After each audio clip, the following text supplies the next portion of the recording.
Hello, everyone. I hope you have an amazing day today.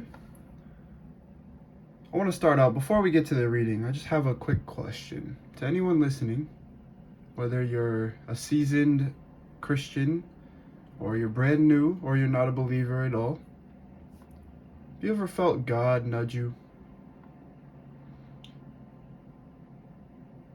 Maybe to talk to somebody, or to get you to get rid of some sin in your life? Just some food for thought. If you have any answer in the comment section, I would like to know this. So I just want to hear a time you were nudged, to anyone listening. All right. So today, feeling a little tired.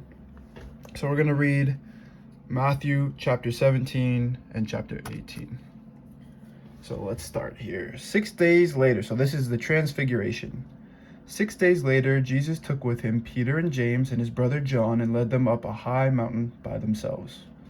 And he was transfigured before them, and his face shone like the sun, and his clothes became dazzling white. Suddenly there appeared to them Moses and Elijah, talking with him. Then Peter said to Jesus, "Lord, it is good for us to be here. If you wish, I'll make 3 dwellings here, one for you, one for Moses, and one for Elijah." While he was still speaking, suddenly a bright cloud overshadowed them. And from the crowd a voice said, "This is my son, the beloved. With him I am well pleased. Listen to him." When the disciples heard this, they fell to the ground and were overcome by fear. But Jesus came and touched them, saying, "Get up and do not be afraid." And when they looked up, they saw no one except Jesus himself alone. Wow. As they were coming down the mountain, Jesus ordered them, "Tell nobody about the vision until after the Son of Man has been raised from the dead." And the disciples asked him, "Why then do the scribes say that Elijah must come first?" He replied, "Elijah is indeed coming and will restore all things. But I tell you that Elijah has already come, and they did not recognize him. But they did to him whatever they pleased. So also the Son of Man is about to suffer at their hands." Then the disciples understood that he was speaking to them about John the Baptist. Jesus cures a boy with a demon. When they came to the crowd, a man came to him, knelt before him, and said, "Lord, have mercy on my son, for he is an epileptic, and he suffers terribly. He often falls into the fire and often into the water. And I brought him to your disciples, but they could not cure him." Jesus answered, "You faithless and perverse generation, how much longer must I be with you? How much longer must I put up with you? Bring him here to me." And Jesus rebuked the demon, and it came out of him, and the boy was cured instantly. Then the disciples came to Jesus privately and said, "Why could we not cast it out?" He said to them, "Because of your little faith. For truly I tell you, if you have the faith the size of a mustard seed," tiny little thing, little mustard seed, "you will say to this mountain, 'Move from here to there,' and it will move, and nothing will be impossible for you."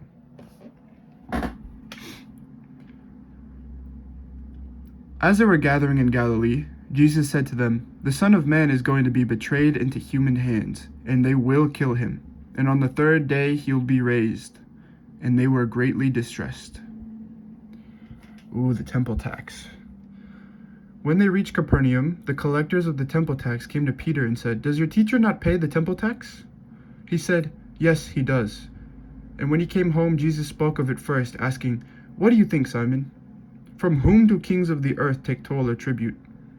From their children or from others?" When Peter said, "From others," Jesus said to him, then the children are free. However, so that we do not give offense to them, go to the lake and cast a hook. Take the first fish that comes up, and when you open its mouth, you will find a coin. Take that and give it to them for you and me." True greatness. At that time the disciples came to Jesus and asked, "Who is the greatest in the kingdom of heaven?" He called a child, whom he put among them, and said, "Truly I tell you, unless you change and become like children, you will never enter the kingdom of heaven. Whoever becomes humble like this child is the greatest in the kingdom of heaven. Whoever welcomes one such child in my name welcomes me. Temptations to sin. If any of you put a stumbling block before one of these little ones who believe in me, it would be better for you if a great millstone were fastened around your neck and you were drowned in the depth of the sea. Woe to the world because of stumbling blocks. Occasions for stumbling are bound to come, but woe to the one by whom the stumbling block comes. If your hand or your foot causes you to stumble, cut it off and throw it away. It is better for you to enter life maimed or lame than to have 2 hands or 2 feet and be thrown into the eternal fire. And if your eye causes you to stumble, tear it out and throw it away. It is better for you to enter life with 1 eye than have 2 eyes and to be thrown into the hell of fire. The parable of the lost sheep.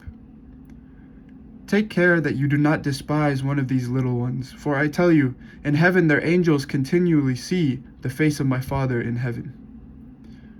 What do you think? If a shepherd has 100 sheep and one of them has gone astray, does he not leave the 99 on the mountains and go search of the one that went astray?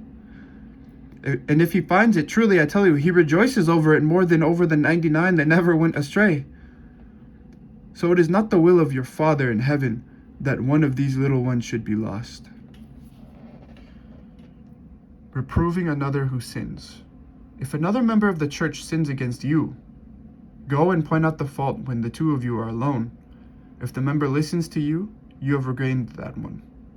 But if you are not listened to, take 1 or 2 others along with you, so that every word may be confirmed by the evidence of 2 or 3 witnesses. If the member refuses to listen to them, tell it to the church. And if the offender refuses to listen even to the church, let such a one be to you as a Gentile and a tax collector.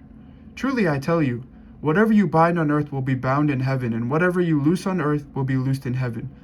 Again, truly I tell you, if 2 of you agree on earth about anything you ask, it will be done for you by my Father in heaven. For where 2 or 3 are gathered in my name, I am there among them. Forgiveness. Then Peter came and said to him, Lord, if another member of the church sins against me, how often should I forgive them? As many as 7 times? Jesus said to him, not 7 times, but I tell you, 77 times. Or in some translations, 7 times 70. The parable of the unforgiving servant. For this reason the kingdom of heaven may be compared to a king who wished to settle accounts with his slaves. When he began the reckoning, one who owed him 10,000 talents was brought to him, and as he could not pay, his lord ordered him to be sold, together with his wife and children and all his possessions, and payment to be made. So the slave fell on his knees before him, saying, Have patience with me, and I will pay you everything. And out of pity for him, the lord of that slave released him and forgave him the debt. But that same slave, as he went out, came upon one of his fellow slaves who owed him 100 denarii. And seizing him by the throat, he said, Pay what you owe. Then his fellow slave fell down and pleaded with him, Have patience with me, and I will pay you. But he refused. Then he went and threw him into prison until he should pay the debt. When his fellow slaves saw what had happened, they were greatly distressed, and they went and reported to their lord all that had taken place. Then his lord summoned him and said to him, You wicked slave, I forgave you all that debt because you pleaded with me. Should you not have mercy on your fellow slave as I had mercy on you?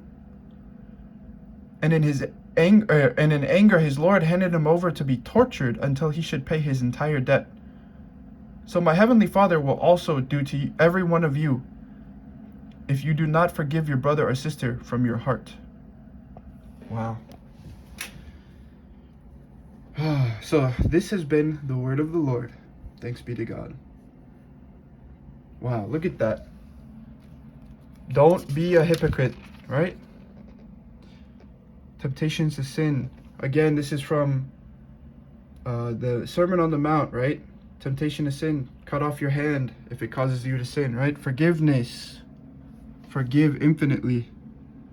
All of these. The lost sheep. Yeah. Well, thank you for listening. And again, where have you felt God nudge you in your life? I'm just curious. And if anyone should listen to this, bless your heart. Thank you for listening, and have a blessed day.